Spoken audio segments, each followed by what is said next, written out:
I always think of the character outside of the script that I've read and what his life was like in the woods, and he probably was kind of a loner and kind of sweet. Um, but it was kind of all on the pages there, the sweetness of the character, and you know, you chat with the director, you try to find the voice. So it was a fun thing to try to find that sweet spot of this character who doesn't know much about the world, but is willing to search the world for answers.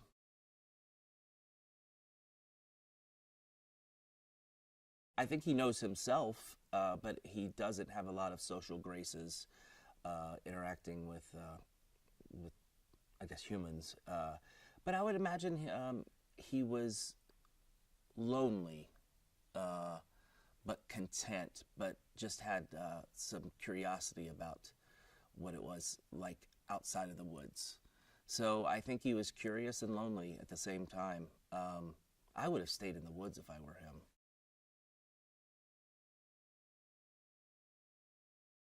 Sir Lionel Frost is kind of this throwback type of guy that is used to having nature work to his advantage. He wants to take advantage of this creature in the woods, um, and I think throughout the movie, you see that relationship of man and beast is kind of softened a little bit, and I think it's nice to see. It's not a regular man and beast story. The Hugh Jackman character, Sir Lionel Frost, gets to have a heart towards the missing link, which is a nice thing to have, and also it helps their storyline move along. But their relationship is, I think, Mr. Link is just happy to go along, not really knowing what he's getting himself into.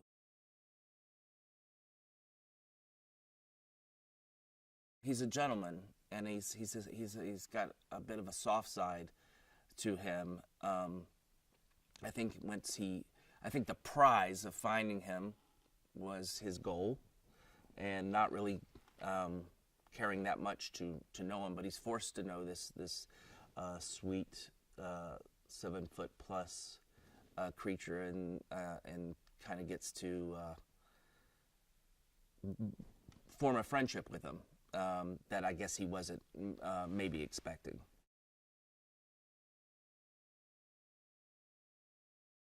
Maybe in nature we're more human in a weird way. Then we get into these societies and we become, you know, fighting each other and all that. But yeah, I think the link is very, very human.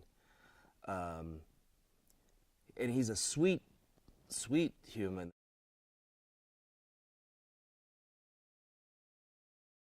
The animation, to me, is the real.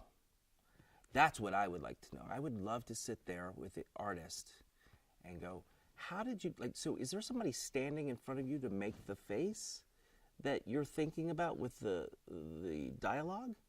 That to me is the real talent, how they figure that part out.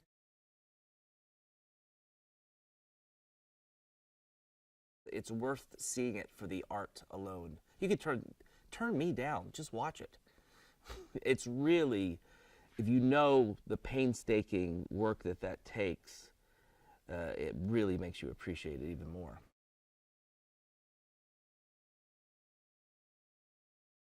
One of the themes is that this weird missing link character uh, is allowed to be goofy and lovable and against social graces, but he is allowed to be himself, and also realizing that what he thought his happiness was turned out not to be the case.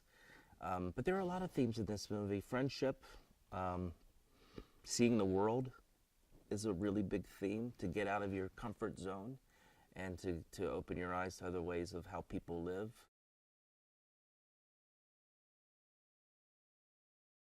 I think this is a really, really great kids movie, and could go down kind of as a classic to me. I mean, it really, and I'm not saying that because of Minute, I'm saying because it was of Chris's work.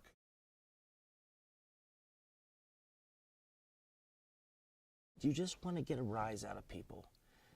And with a movie like this, where you're really kind of like all the pieces have come together, I think the audience is gonna come to that conclusion on their own, that they're gonna walk away. I mean, there's some really funny parts in it. It's a really great story, and the artwork is tremendous. I just want, as I think, as corny as it sounds, I always just want people to leave anything that I'm involved in is that pep when you're walking to your car, walking out of the theater, that you just experienced something with a group of strangers.